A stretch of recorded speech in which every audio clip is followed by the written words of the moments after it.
is NYI Productions, and I am Naima Yetunde Ince-Griffiths. I am here with Jeannine Sato. And this is NYI Speaks Series. So thank you so much for tuning in today. And we're just going to start our interview questions. Wonderful. All right. So the first one is, how do you view crying? Do you as a weakness, a release, or both? Definitely as a release. I don't see it as a weakness. Okay. Although I grew up in a family where there wasn't a lot of visible crying. It wasn't super out there, but it never was. You were never shamed for it if you did cry. It just, there was a bit of a toughness, to my family of like, buck up and move on. Okay, tough, right. Move past it. But I've tried to really encourage like my children, like if you're sad about something, like let it out, right? Because then you can move past it. So yeah, I think it's probably really healthy, and I actually think people should do it more. I think it's healthy and cathartic. Yeah, to actually just let it out. Yeah, yeah. Everybody's so pent up, And I don't think in this culture in America, I don't think it's not encouraged very much. That's it. Yeah, that's it. That's kind of sad. I don't know what that is. I don't know if it's our puritanical background or whatever, but it's like, it's kind of a sad thing for people to not be able to express themselves. And that's kind of like one of the reasons why we're here. We're trying to have more conversations that kind of get us talking, right? Get us to have more of that human experience of interacting, of saying what does trouble us, what can we actually let out, because those are the things that help to heal at the end of it. So cool, thank you. Anytime. The next one is, how do you feel when you are all alone? So that's changed since in my life. I feel like when I was younger, I was a little more extroverted, and I had a hard time being alone, to be honest. Like, I needed people around me. That's how I got energy. And so interesting. Yeah, I tend to feed off other people's energy, and so that invigorates me. So having people around me. So when I was alone, I just didn't know what to do with myself. I mean, there was definitely a point in my time in my 20s where I was just like, I was out all the time. I was exhausted because I just couldn't figure out how to be alone with myself. And I think getting more mature, and I think definitely having a family where you really then need some alone time to decompress. Now I really savor it, and I cherish that time. And I love just being alone with my thoughts and taking a walk or exercising, or just being by myself in the house alone is a beautiful thing. So I feel like that's make that happen, right? Yeah. It's rare, so I savor it when it happens. But I mean, it's definitely been an evolution for me. That I was never, like I see my daughter, and she's a very different personality. She's an introvert, and she can just be alone by herself, hanging out, entertain herself, read, and feel completely comfortable. It took me a long time to get there. Okay. Interesting. That's interesting that you said that you see it as when you were with other people, it was fueling you. So it's almost like the reverse, like trying to find out what fuels you by yourself. Yeah. You know what I mean? Like what was... Right. Now I get energy from being alone because it's rejuvenating.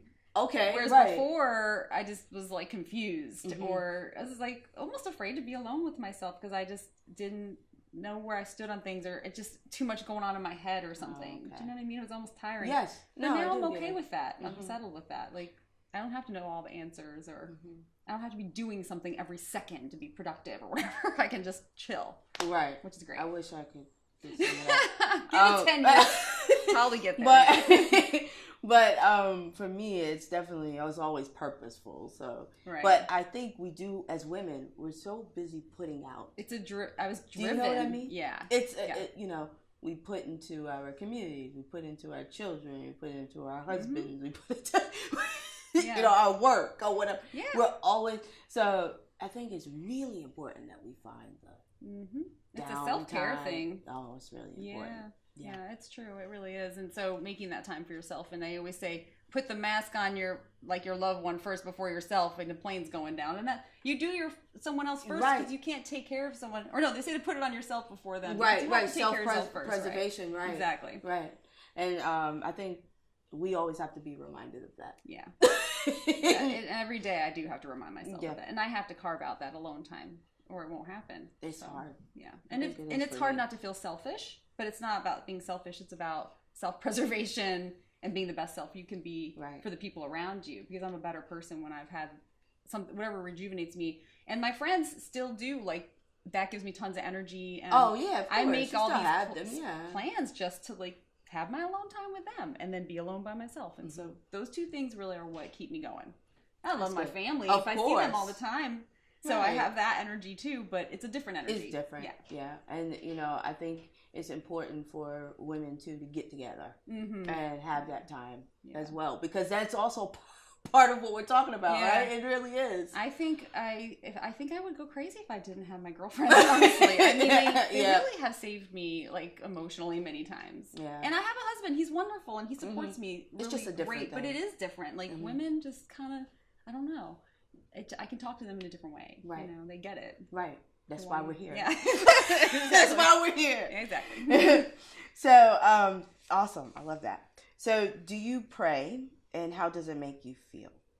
I do pray, although I'm not a church person and I don't go to church, so I don't do it there in a traditional sense, the way some people might think about it. And it's more personal. It's more in my head. It's more spiritual. Yeah. And, you know, I have my saints that I like and the people that I think of. And, you know, and yeah, it is something that I think my mother taught me as, you know, growing up. And she was raised very traditionally. And so she has, like, even particular prayers. And there are actually several, like, traditional prayers that I say. Oh, okay. Yeah. The Virgin Prayer is one of my favorites because she's a woman. Oh, right. She gets it. So that's one of my ones of choice. Yeah, that's cool. So do you see it as an outlet, or is it more... I think you had asked earlier, is it like an outlet, or is it relief or relaxation? Yeah. And for me, it's it's not a relief, it's more of a relaxation. It's more of thinking about, I don't know, like, putting an energy and a thought into the universe to me means something. You know what I mean? Like, there's energy in that. There's purpose in that. And that comes back to you in positive ways. I don't know how else to describe it. But positive thoughts, wishing someone well. I think there's, you know, I think if you get into physics, there's something to that. Like, that's a tangible thing in some sense. And so that's why I do it. Yeah. And so it makes me feel good. And I think it's just always going to be part of something that I do. Absolutely. Yeah. I think prayer is great. And I find myself doing it in car. Yeah, mine's very sporadic. I mean, it is a lot of times when I'm going to bed. I could go use the restroom, just start praying. I mean, it's just there are a lot of reasons to pray these days. I mean, there's just a lot of things happening. Just to get you through. Just to get you through. And one other thing is just being thankful. Being thankful for today, being thankful for the now, being thankful that you have another chance, being thankful that you have love in your life, being thankful. I think it's just really important. You know? That's something that I think all of us, and especially, I know I could do more. You know, sometimes I have to stop and be like, wow, this is awesome. Like, everyone's healthy, everyone's happy, and, like, this moment's great. Yeah. That's a prayer right there. Of course. You know? Sure. So the next one is lipstick. You wear lipstick, how often, and when? I do. I do wear it every day. Primarily, it's part of my routine to get ready in the morning and go to work. But I'm not a, like, consummate reapplier or anything like that. I kind of just get started. Maybe I'll reapply a couple times. And I'm very pragmatic about it. It's sort of like what I do to go to work and what I do to go out.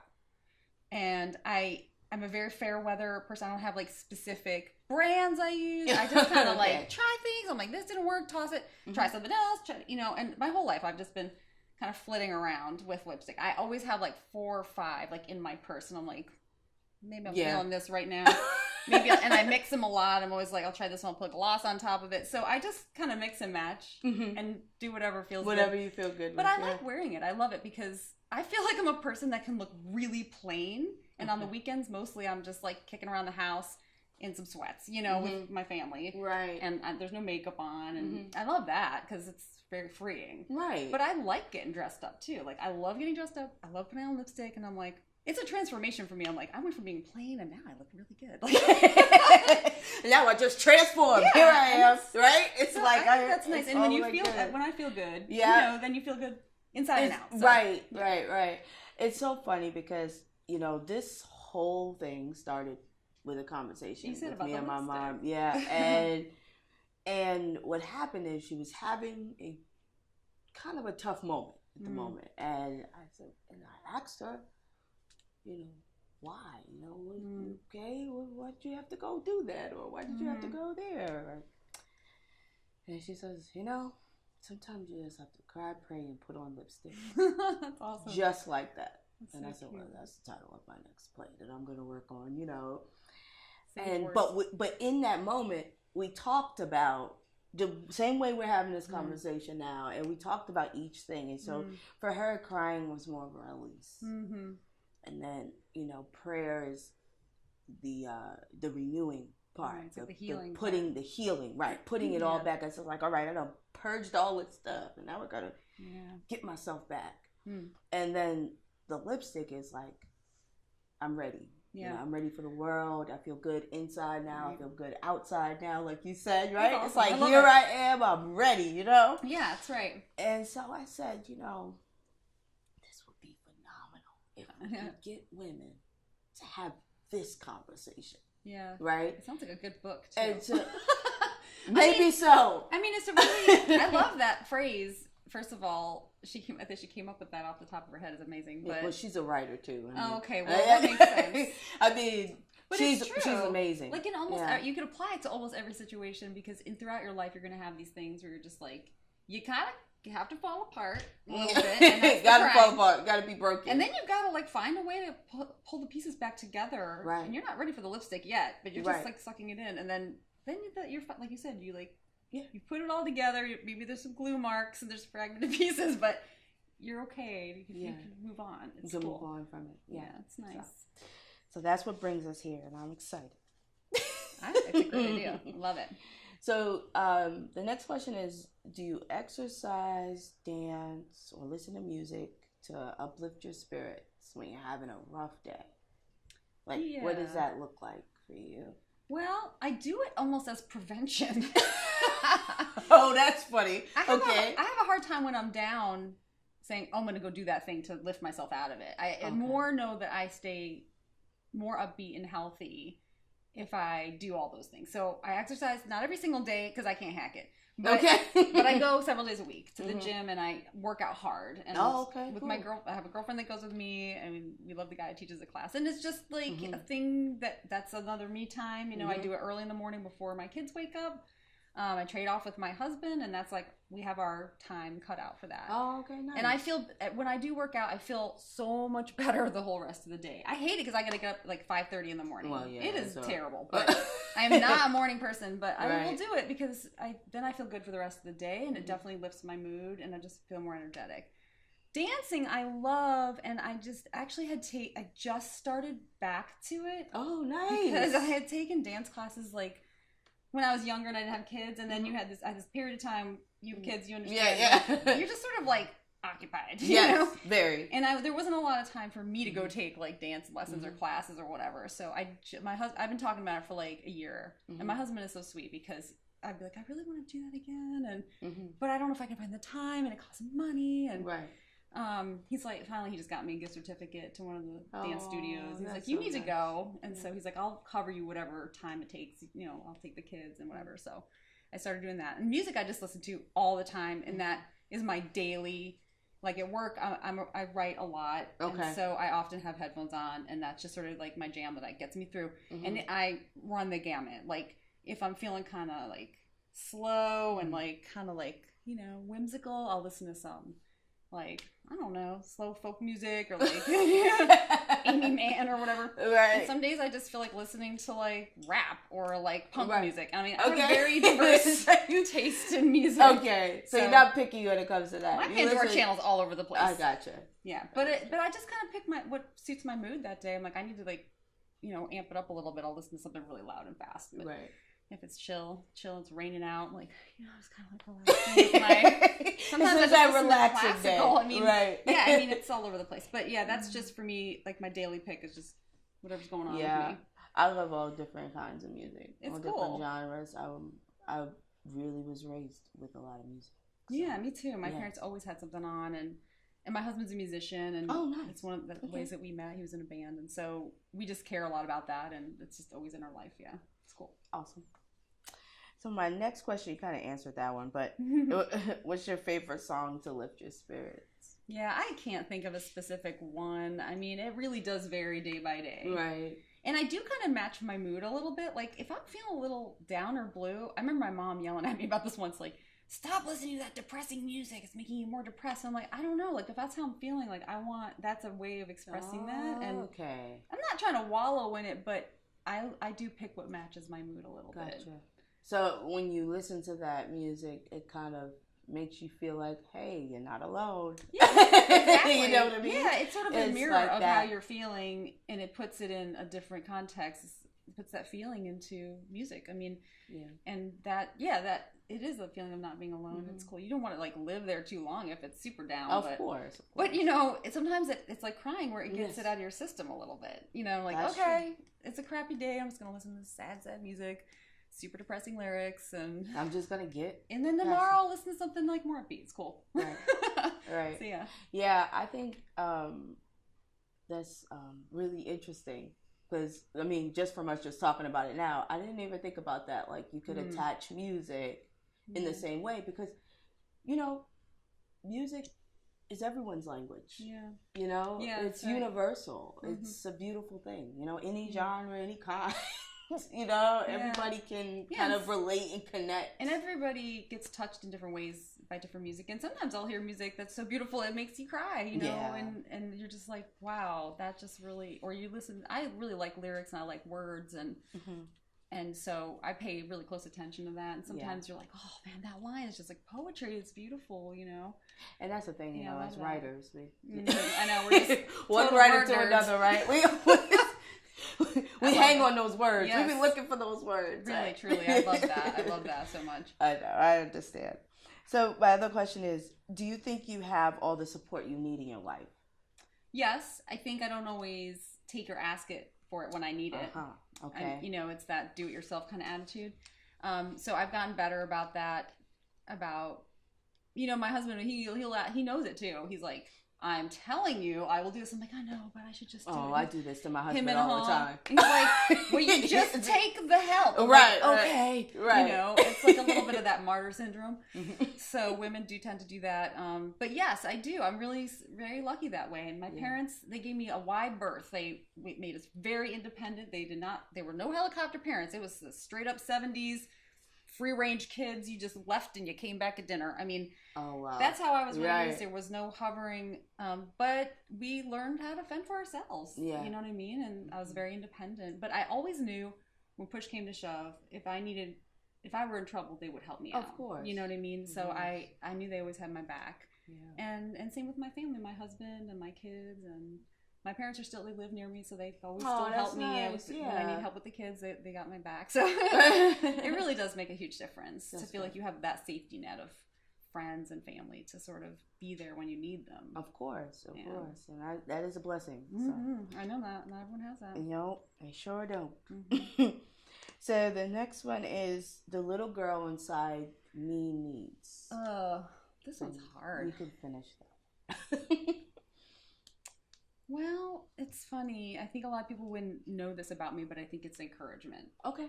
I think, how to describe it? Especially because I'm a very outgoing person, and I'm a fake it till you make it kind of person. Okay. And I'm the person that I'll apply for jobs when I meet 70% of the criteria. Most people, not everyone is willing to do that. Like go out on a limb. I'm willing to do that. I'm brave, like that. Take that first step. Mm-hmm. Where a lot of people wouldn't do that, but it's when I get there and I'm like, oh God, what did I do? And that's where I have to really self-talk to myself at that point and say like, you can do this. Okay. And I have to keep pushing through that. And sometimes I need a little encouragement. And if someone knocks me down a little bit, I can get really discouraged. Like, oh God, I totally made a mistake. Like, I don't know what I'm doing. Right. I have no business being here. I have like imposter syndrome. Like, I don't belong here, you know? Right. And that's a hard thing. And I think a lot of women do that too. So sometimes I do need a little nudge, like that encouragement of like, no, you can do this. Mm-hmm. You knew you could do it at the beginning. That's why you did it. Right. But now you just need to go to the next step. Yes. And yeah, so I think encouragement, Encouragement. I like that. Just a little bit along the way, you know, to keep you going. And that's also, you know, having the security. And the people to feel encouraged is you being secure in Yep. yourself or in whatever you're doing. Yeah, and that's my husband or my friends saying, like, go for that, or you got this. It's cool, you know, or it's okay to fail. Just try it again then, you know, like giving you permission sometimes to mess it up a little bit. And that's doesn't mean you're a failure. It means maybe that thing didn't work out. That's okay too. Yeah, I was talking to a friend recently about, and it's funny because it's one of my good friends. Yeah. Like I know them since high school, friends.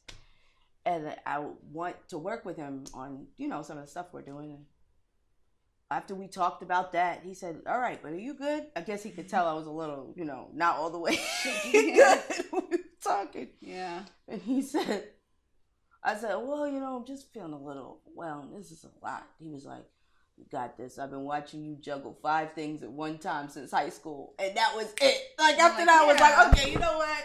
Yeah. Let's just, let's just get out of this funk. Let's he gave you what you needed right then. Right. But, you know, like you said, your friends, your family, your, you know, your partner, you know, your children. Especially because there's plenty they all of people. Give you that support. And that's who you need. Anchor. Because there's like a million other people that will knock you down. And I'm susceptible to that. I think a lot of people are, like, they're afraid to go out on that limb because someone's going to say, you don't belong here, that you're terrible at that, or whatever, you suck, you know? And then you're like, oh, yeah. But you have to, like, insulate yourself from those people on the outside and just stick to the center with the people that support you. Right. Listen to them. Just don't listen to anybody else. It's hard, though. It's hard. It's hard, yeah. Especially when you know, you see certain things or you envision certain things, right? Yeah. And so it does require you to take a risk. Yeah. It requires you to put yourself out there. So knowing and having that inside is so important. So I like that you said encouragement. I think it's a developed a lot of women need to feel encouraged. Yeah. That, you know what I mean? Yeah, empowered for real. Right. Because especially women these days, I mean, we still are treated like second-class citizens in a lot of ways. I mean, we get paid the same still, you know. Right. How long will it take? And in every sector of society, it's like that. So many issues. Yeah, I mean, and it's so many levels, so many fields. It's you know. I know. We just had this talk at our in my work about it's a diversity initiative for technology because women are not in technology a lot. Yes, and that's a field I work in, and it was like kind of frustrating because we're all just talking about this and like, why is it? And I'm like, what do you mean, why is it? It's how it's been. It's been like this forever. And it's not just in this field, it's everywhere. Yeah, like, it's everywhere. You know, I mean, so we have a lot of work to do, unfortunately, but before it trickles down to this one little thing that we're talking about, it's the whole culture that we live in. Right. Know? So, yeah, it's okay. I mean, we know that and there's work to do. That's right. And you know what? We're here for it. That's right. So my next question is, what have you learned about being a woman? Well, we just talked a little bit about that. Yeah, we sure did.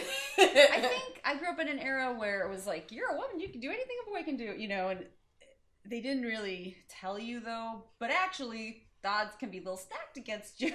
Right, and so that was a slow reality check of like, wow, that was actually kind of sexist, or maybe things aren't quite the way I thought they were, and maybe you can't have it all and all that kind of stuff. But so it's hard, I think, in some ways, but it's cool. Like, I like being a woman.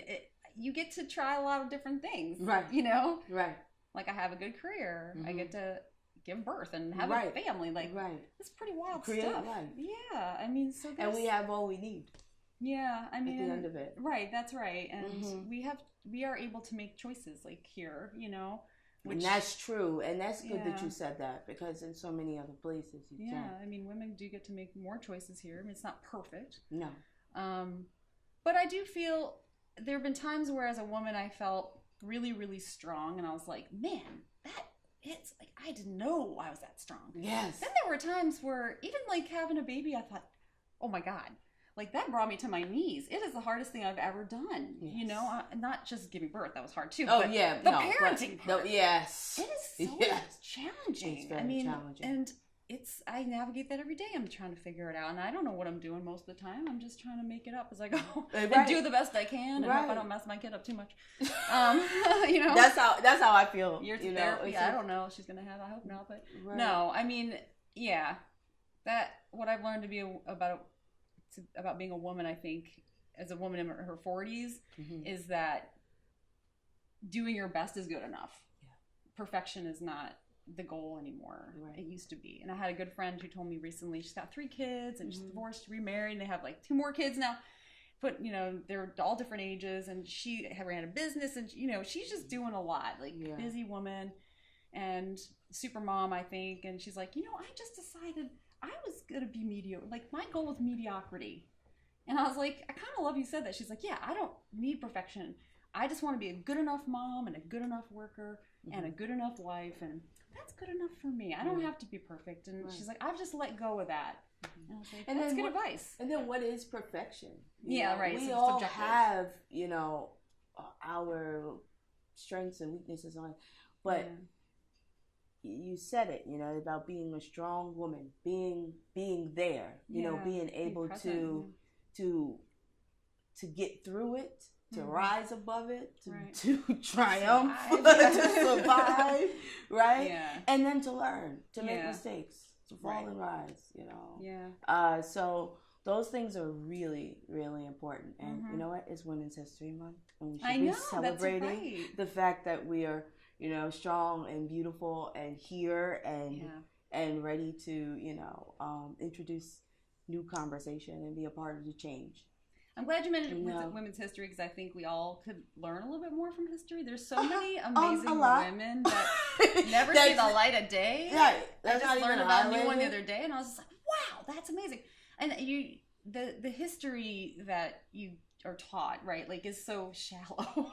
Very. About everything. Very. I mean, they just scratch the surface, and there's just really so much interesting stuff about there. Or about women and the contributions that they've made in the world that we don't hear about. They tend to, Black History Month is the same thing. They have the same 3 people that they focus on. Thank you. That's how we feel. It's so what is true. Like, where's Polly Murray? Where's all these other amazing people? Right. So I feel like, if people could just scratch the surface a little deeper about the people that have shaped who we are and what we're able to do. Right. It's very informative. Yeah. Right. And ultimately, like I mentioned before, that's why we're here. Let's go a little bit deeper. Let's stop this. I can't wait to see this play. No, thank you. There's gonna be tears. So I can see it already. I hope so. Good, happy, sad. Good and bad ones. All of it.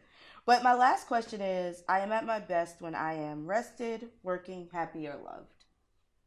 Can I say all the above? That is totally fine. At the same That's time. how you see it. Yep. All at once. All at one time. I mean, there's all of that, I don't think I think I wouldn't be happy if I wasn't working or doing something or being productive. That's just who I am, and everyone wants to be loved. Right. And everyone needs that relaxation. That's that me time that, yeah. And what was the other one? The final one? It was relaxed, loved, working, and happy. Yeah, happy, sure. Happiness is a fleeting thing, though. I don't expect that every day, every minute of every day. So some days, if I have a day with all those, I'm good. Right. Like just a little bit here, a little bit here, a little bit here. Not, it's weaving in and out. That sounds like a good day. Right. Right. I think for me, I would like to get more rest. Yeah, you sound like you might need a little more rest. And I remember feeling like that too. Yeah, I think I need more rest, but at the same time, it's finding balance. Yeah. That takes time. And it does take time. And, I'm a very go-getter kind of person. Yeah. And but you're focused, and that's good. My problem is I have a hard time saying no sometimes. I do too, though. And I'll take on things, and I'm like, what am I doing that for? Or people invitations. I never want to say no to anything. People, especially with kids. You don't even know these people. They want to do this and that. Yeah. In the beginning, I was doing everything, and I was going nuts. Right. And I'm like, this is not good for me. Some stuff you just have to turn down. Yeah, and I've gotten so much better about being a little more focused. And honestly, friends, too. Like,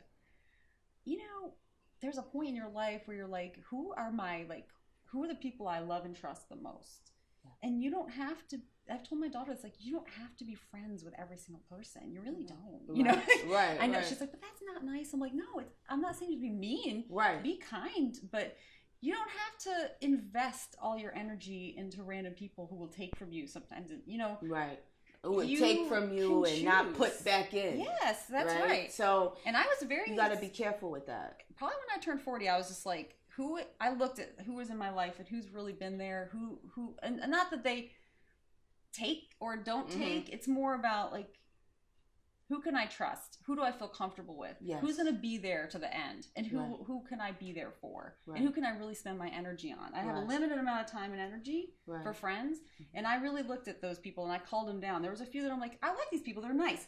I don't need to like go put a lot of energy because I don't see that being like a long-term thing for both of us. So no harm, no foul. I don't need to tell them or anything like that. Yeah, but I just focus your be. Energies on like the core people. And now I have my like core group and I just love them. That's wonderful. That's all you need. That's all you need. Yeah. That's all you need. So this has been awesome. Thank you. It's really been a pleasure having you. Thank you so much for doing this well, for thank me. You. Thanks and being a part of the NYI Speaks series. It was awesome.